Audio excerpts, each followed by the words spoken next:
Ya kan? Jadi lahir batin manusia itu yang paling indah bentuknya. Cuma keindahan tu di awak di dunia, di alun dalam sarugo berubahnya.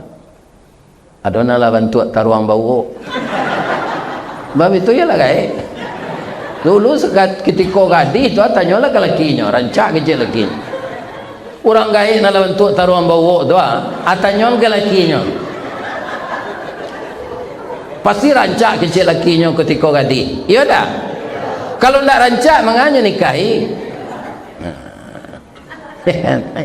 Dia menanya rancak orang kau ke lakinya pak jangan kata awak.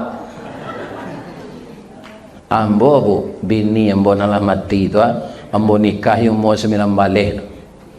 Menurut mato ambo pak ndak tangguang rancaknya.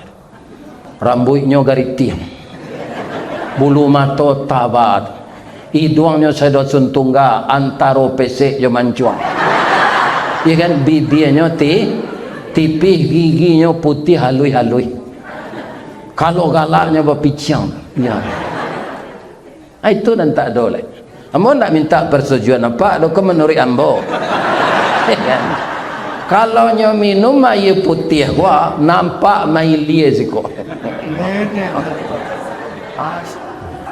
Ambo mohon ke Allah bu, ya Allah, beliau tu je lah bini ambo di sarugo nanti ya Allah. Mangko doa ambo setiap saat, ya Allah, ampunkan dosa ibu dan ayah saya dan dosa istri saya ya Allah. Setahu saya istri saya ini 42 tahun bergaul dengan saya, tidak pernah berkelahi dengan orang lain. Itu doa ambo ke Allah. Jadi di sarugo itu je lah bini ambo ya Allah. Semuanya balik rancak nanti mudo bentuk umur 9 balik itu balik. Itu marah-marahan lo ambo menjeliknya balik. Ni apa-apa dah ni. Ambo mudo lah.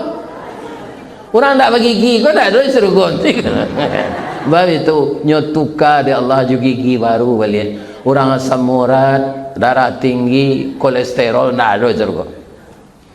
Aduh, sehat wal